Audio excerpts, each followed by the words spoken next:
avec Jean-Pierre Moreau, on va vous présenter les comptes de Castelnau. Et pour que tout le monde comprenne bien, je me suis dit, si tu parles de capacité d'autofinancement, oulala, quel mot. Et puis c'est pas une entreprise, une mairie. Quand on parle de capacité d'autofinancement pour une entreprise, ça veut dire que l'entreprise rentre à des bénéfices, et là on peut parler de capacité d'autofinancement. Mais une mairie, en fait, si elle a beaucoup de capacité d'autofinancement, ça vient de vous. C'est parce que vous payez beaucoup d'impôts. Donc si vous payez beaucoup d'impôts, elle est très riche. Si elle est très riche, la capacité d'autofinancement est très élevée. Si vous êtes dans une commune pauvre, votre capacité d'autofinancement est faible. Et Castelnau est très riche. Très riche. Vous allez le voir avec les chiffres. Avant d'introduire les chiffres, un petit article, peut-être vous avez lu ce petit article de Direct Plus de 2009. Petite leçon de comptabilité de la Chambre régionale des comptes. Les magistrats de la Chambre régionale des comptes ont mis le nez dans la comptabilité de la ville de Castelnau-le-Lez de 1998 à 2005. De cette immersion dans la sacro-sainte M14, c'est le document où il y a tous les comptes, est né un rapport d'observation définitive qui vient d'être mis en ligne, et le moins que l'on puisse dire, c'est que les magistrats ne goûtent pas le manque d'orthodoxie comptable qui règne à Castelnau. Alors, je vous ai tout droit en bas. En clair, à Castelnau, ça douille, les impôts. Et sur la période examinée par les magistrats, les charges personnelles ont progressé de 25,47%. Castelnau dépasse la moyenne de sa strate. Même chose pour les charges financières qui augmentent alors que la moyenne de la strate diminue. Voilà. Donc, vous verrez, rien n'a changé. Ça, c'était à l'époque. Et moi, je vais vous prendre la période 2007-2012. Pourquoi je m'arrête à 2012? Parce que c'est les derniers chiffres qui ont été vérifiés par l'État. Je ne prends pas les chiffres qui sont votés, les budgets. Non, j'attends que l'État vérifie les chiffres et puis qu'il les publie. Donc, le budget 2013, il sera publié au printemps 2014. Et là, on saura exactement combien d'empruntés et des chiffres exacts. Alors, je vais mettre en contribution Grégory et Annie. L'un va présenter les comptes de Castelnau et l'autre les comptes de Latte. Alors, les comptes de Latte de 2007, vous avez total des produits de fonctionnement A. Qu'est-ce que ça veut dire, ça? Total des produits, eh bien, c'est ce qui rentre, d'accord? Tous les impôts perçus par la commune. Alors, vous en avez pour 20 millions d'euros. Voilà, ça c'est un millier d'euros, donc ça fait 20 millions d'euros, total des produits. Ensuite, au-dessous, total des charges de fonctionnement, 16 millions d'euros, résultat comptable, 3,5 millions. Ensuite, ici, total des ressources d'investissement, 10 millions d'euros, total des emplois d'investissement, 5 646 000 euros, différence. Ensuite, vous avez le résultat, et ensuite, en bas, vous avez l'endettement. Endettement, 18 millions d'euros. Ça, c'était en 2007. D'accord? Alors ici, ça c'est Latte, hein? Je vous rappelle, c'est Latte. En 2007... Donc Claude, on peut peut-être préciser pourquoi tu as pris Latte par rapport à Castelnau. Parce que c'est la ville qui a le même nombre d'habitants, tout simplement, que Castelnau, à quelques dizaines d'habitants près. Voilà, c'est pour avoir une comparaison vraiment optimum. Et en plus... Latte a le tramway. Pareil que nous. Latte, elle a un théâtre, le théâtre Jacques Coeur. On n'en a pas. Jacques, elle a la piscine. Latte a 2 gymnases. Donc, au point de vue équipement, c'est pareil. Et au point de vue nombre d'habitants, c'est pareil aussi. Il y a à Latte, et il y avait combien d'habitants? 15 821. Voilà. 15 821, voilà. Et Castelnau, à l'époque, 14 723. Donc, vous voyez, c'était comparable. Bon, donc Castelnau ici, le total des produits de fonctionnement était moins élevé. Vous voyez, 19 millions, et à Latte, 20 millions. 20 millions. Le total des charges de fonctionnement, 18 millions, à Latte, 16 millions. Donc, les charges de fonctionnement, c'est ce qu'on dépense pour faire fonctionner la commune. Payer les salaires, payer les dépenses courantes. Donc, vous voyez qu'on a déjà une différence énorme. Ensuite, Donc, on a un résultat comptable à Castelnau de 606 000 euros et à Lattre, 3 500 000. Voilà. Donc, après, on continue. Le total des ressources d'investissement, on monte. Voilà. Le total des ressources d'investissement, ici, vous avez 10 millions, ici, 9 990. Le total des emplois d'investissement, c'est-à-dire les investissements qu'on fait, à Castelnau, 9 238, à Latte, 5 646. Et là, il faut bien regarder parce que dans ce total, il y a les dépenses d'équipement et les remboursements d'emprunts et dettes. C'est-à-dire que dans les dépenses d'équipement, vous avez les vrais travaux, mais puis vous avez le remboursement du capital. Et ça fait partie des investissements. Quand vous avez emprunté, vous remboursez un capital, et ça fait comme si vous y investissiez. Et donc, là, on voit, au début, c'est pas très significatif. Là-bas, les dépenses d'équipement, 3 500 000 euros, ici, 2 942 000. Là, on a des remboursements d'emprunt de 2 millions d'euros, ici, 1 651 000. Donc, on peut continuer, on va aller directement à 2012, parce que vous allez voir l'évolution. Alors, vous avez là-bas, total des produits de fonctionnement, 21 millions d'euros, total des charges de fonctionnement, 17 millions d'euros. Donc, ça veut dire, ça c'est le budget fonctionnement. Ici, à Castelnau, 21 millions d'euros les produits et 18 millions d'euros les charges. Vous voyez? Donc, on est au-dessus maintenant, au point de vue charge. Ensuite, dans les investissements, c'est là où il y a une grosse différence. Regardez bien. À Latte, vous avez 7 364 000 pour les ressources d'investissement.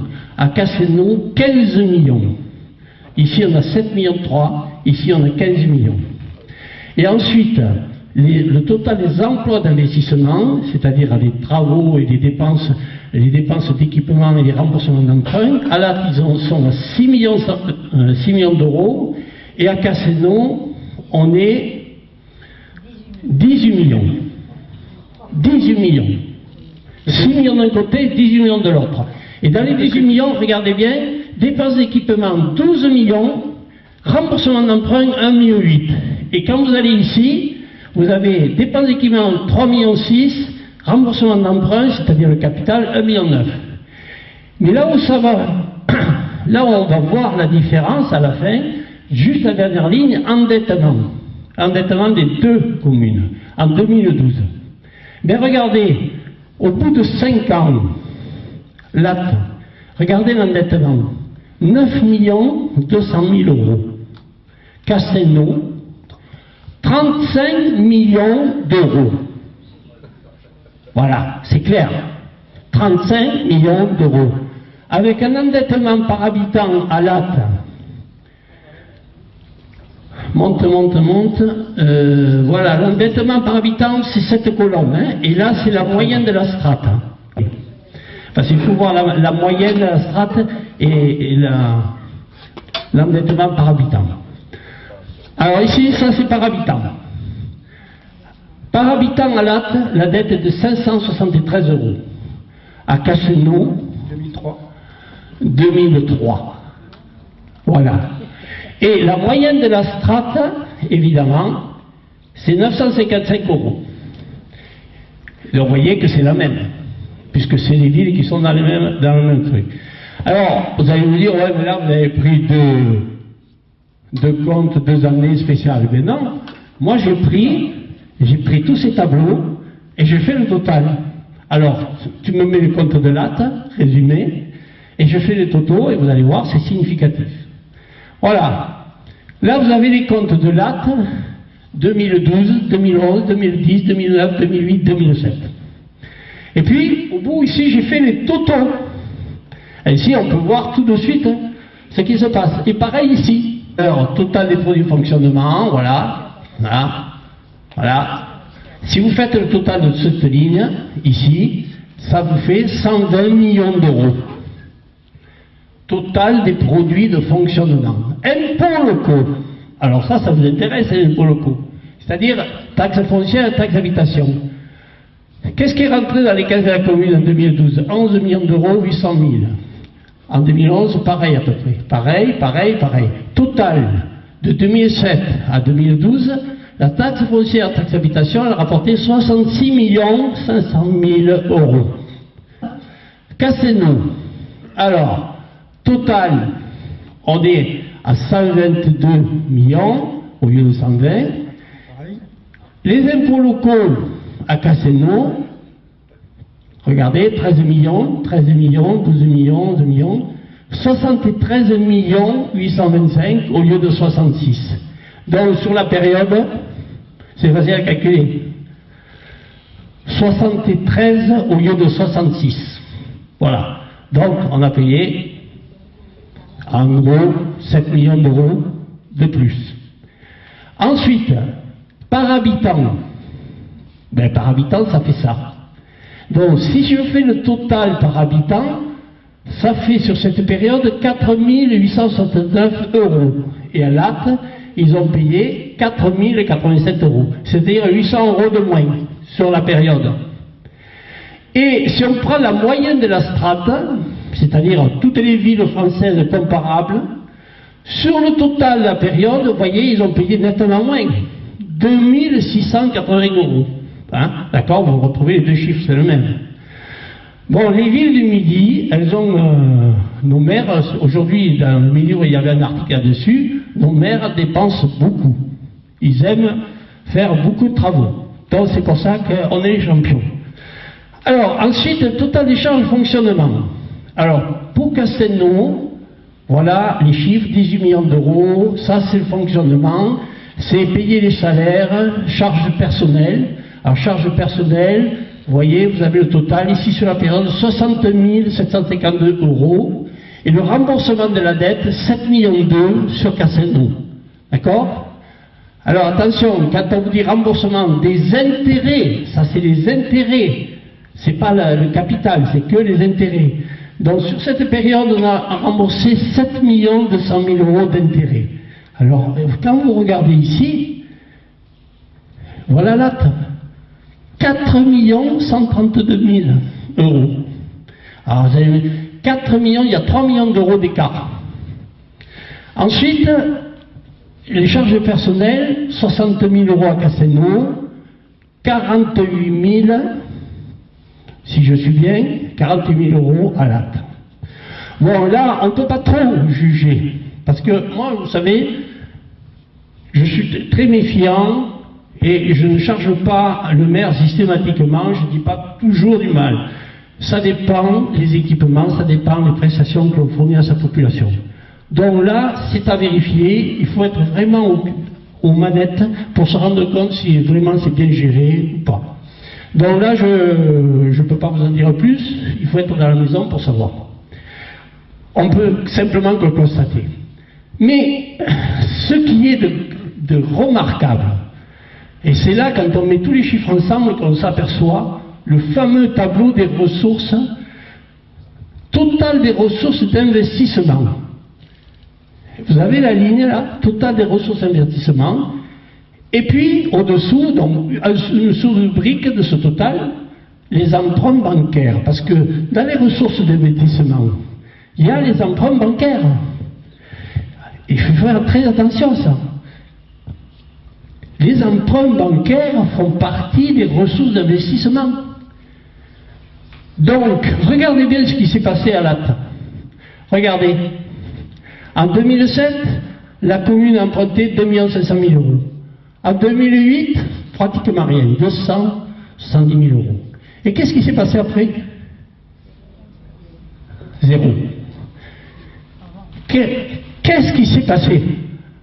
Eh bien, vous le savez tous, en 2008, il y a eu la crise financière. Donc, le maire de Latte, il a dit, ça suffit, arrêtons les frais. Le maire de Castelnau et son conseil municipal, ils ont continué de plus belle. Regardez, les emprunts bancaires, 2008, 1 million, 2009, 2,5 millions, 2010, 1,5 million, 2011, 4,8 millions, 2012, 4,3 millions. 2013, 600 000 euros, mais là, je vais vous expliquer pourquoi. Il a vendu pour 1 million de terrains communaux à M. Nicolin et à un autre investisseur. Donc, à 100 ou 120 euros le mètre carré. Bon. Donc, vous voyez que il fallait réagir. Il fallait réagir en 2008. Il fallait arrêter d'emprunter. Et comme un bon père de famille, il fallait dire, bon, on arrête les frais. Mais non, lui, il a accéléré. Quand je suis rentré au conseil municipal, je me suis inquiété. Je lui ai dit, monsieur le maire, mais ce centre chiasma que vous voulez faire, parce que c'était à cette époque, les travaux du centre-ville, je me suis inquiété. Et je lui ai dit, mais c'est pas possible. Il me dit, monsieur Privat, vous ne comprenez rien, j'investis, je fonce. Ben voilà. C'est pour ça que on l'a surnommé, avec monsieur Moreau, le commandant du Titanic qui fonce dans l'iceberg de la dette. Voilà.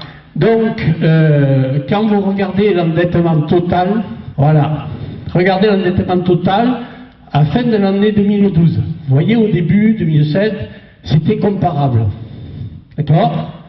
Dans l'endettement, voilà.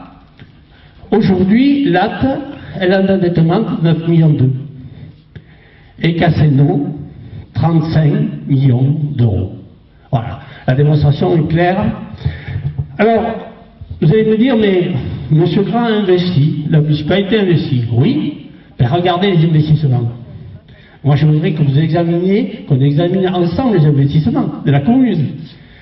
Je me suis opposé à la rénovation du centre-ville. Je me suis opposé à la démolition de l'école Jules Ferry, qui était l'âme du village. Je me suis opposé à la démolition de l'espace rose de France, qui avait été bâti par le précédent maire et qui avait 40 ans. Et je me suis opposé à cette démolition ici. Cet immeuble, ce n'est pas un hangar comme il nous l'a affirmé au conseil municipal, mais c'est bien un immeuble en béton, et donc je ne vois pas pourquoi on démolit un immeuble en béton. Donc, sur ce qu'il a fait en 2007, la rénovation de la place du village, ce n'était pas nécessaire. Mais surtout, il a ruiné le petit commerce, et il a désertifié le centre-ville. Parce que, moi, quand je suis arrivé à Castelnau il y a plus de 20 ans, le centre-ville était vivant. Il y avait des petits commerces. Et d'ailleurs, je m'étais installé là, je ne voulais pas aller sur la colline, parce que je me suis dit, quand tu seras âgé, tu auras tout à t'apporter. Eh bien, j'ai plus rien à m'apporter. Et aujourd'hui, on est en périphérique. Donc, voilà pourquoi je me bats depuis 2003. Ensuite, la place du marché. Vous avez l'école Jules Ferry. L'école Jules Ferry, c'était l'âme du village. L'école Jules Ferry, ça ne se démolit pas. On restaure, on fait la maison des associations. Voilà ce qu'il fallait en faire. Ça aurait créé de l'animation sur cette place. Et on aurait juste replanté les arbres sur la place. On aurait supprimé les voitures et ça suffisait. Les voitures allaient là où elles sont actuellement, à la place du boulevard. Voilà. Donc, il n'avait pas besoin de faire tout ça. Il a dépensé au centre-ville, entre l'espace, la place du marché, qu'il a vendu à moitié, la réfection de la place, et l'espace Fournel, parce qu'ils ont acheté une mairie pour mettre le centre culturel, 8 millions d'euros. C'est pas moi qui vous le dis, c'est lui qui l'a dit le soir de l'inauguration quand il a reçu les commerçants de centre-ville. Donc 8 millions d'euros. Mais je peux vous dire que ces 8 millions d'euros, ils ont été gaspillés. Et ensuite, il y a autre chose. Les achats et les ventes de terrain. Mais moi, je vais vous dire, le fossé des Perrières, qui faisait 200 mètres carrés, qui était situé entre les terrains qui sont au bord des Perrières et ceux qui sont sur l'avenue de l'Europe, il faisait 1,50 m de large environ, il faisait 200 mètres carrés. Mais moi, j'aurais été monsieur le maire, j'aurais dit au promoteur qui achetait les terrains côté rue des Perrières, je vous donne le fossé, la largeur du fossé, et vous me rendez sur la rue des Perrières la largeur que vous avez derrière. Ce qui aurait permis de faire un fossé beaucoup plus large. Parce que le vendre à 1 € le mètre carré, mesdames et messieurs, je regrette, on n'évalue pas ce fossé comme un fossé, mais comme du terrain constructible qui a une vraie valeur. Et là, on a perdu beaucoup d'argent. Ensuite, il y a autre chose. la crèche des Nymphéas, 420 ou 430 mètres carrés, payé 1900 € le mètre carré. Ben, je peux vous dire qu'aujourd'hui, et même à l'époque, les commerces qui sont au bord de la ville d'Europe, elles ne se vendent pas 1900 € le mètre carré. Et ça valait, d'après les agents immobiliers, 1200 €. Donc vous multipliez la différence, 700 € fois 430, et vous avez ce qu'on a perdu. Alors ça, c'est de la mauvaise gestion. C'est la mauvaise gestion. La crèche ne l'aurait pas faite là. Voilà. Donc je vais m'arrêter, mais simplement maintenant, vous allez me dire, mais vous, si vous prenez la mairie, comment vous faites la suite? Ben, la suite, déjà, le budget 2014, tu le présentes, il a été voté. Il a été voté. Moi, j'ai voté contre, mais il est voté. Si on prend la mairie, on va le modifier. Comment faire comme l'acte? Comment on peut réduire cette dette? Parce qu'on ne peut pas continuer à s'endetter à ce rythme-là. Je vous signale que sur le budget 2014, la mairie a prévu d'emprunter 2 200 000 €. Et ces 2 200 000 € sont en particulier pour faire démolir cette salle et faire chiasma. Et là, on va économiser sur ce coup, si on ne le fait pas, déjà cette année, 1 400 000 €. Maintenant, présenter le budget 2014 et juste le tableau synthétique, fonctionnement, recettes, investissement. Et ici, vous avez, voilà, 2,2 millions d'emprunts cette année. Voilà, vous le voyez, 2,2 millions. Ben, 2,2 millions on supprime. Sauf que si on supprime 2,2 millions, il faut ici, dans les dépenses d'équipement, supprimer l'équivalent. Tout simple. Alors, les dépenses d'équipement, après, quand vous regardez le détail du budget, vous allez vous rendre compte, alors, tu as une feuille là où il y a tous les détails. Alors, monte, voilà, hop. Crédit de paiement ouvert en 2014 pour l'espace culturel, 1,3 million, voilà. Eh bien, on ne fait pas.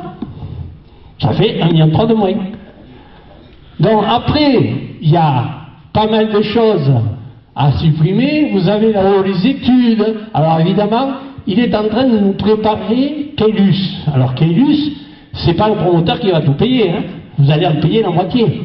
Parce que sur le truc de l'enfance de 4,3 millions, il y a 2,5 millions, 2 millions, 2,1 millions qui vont revenir au Castelnau-Vieil.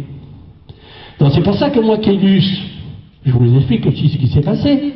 Quand il nous a présenté la ZAC de Caylus, il nous a dit on n'aura pas besoin de faire des équipements, pas de pôle enfance, rien du tout. On va partager les équipements de Jacou. Ah mais moi j'ai dit d'accord. Je ne suis pas forcément contre les habitations, les empêcher de construire.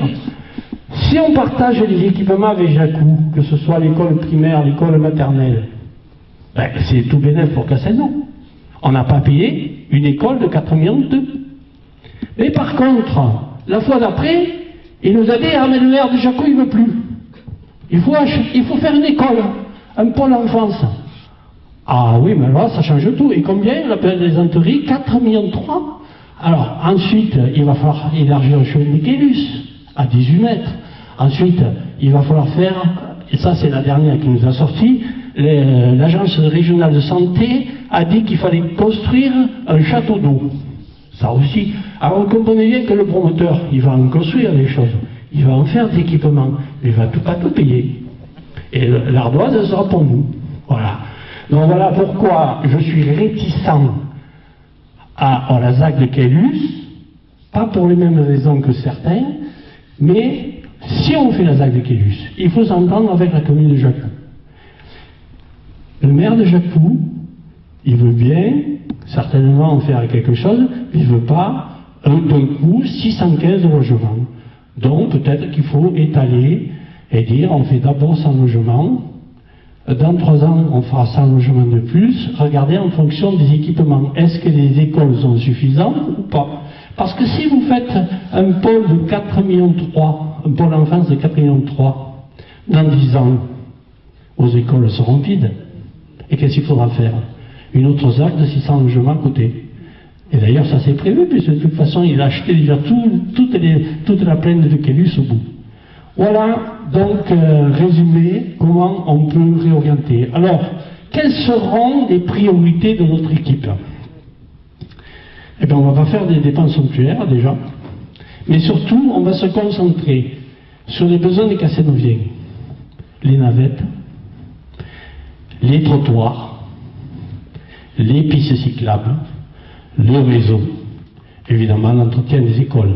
Je ne critique pas les écoles, c'est pas du tout. De toute façon, dans notre équipe, il y a beaucoup d'enseignants, donc les écoles, on continuera à faire aussi bien que lui, mais pour le reste, eh bien, on arrête les frais, parce que sinon, on ne pourra pas suivre.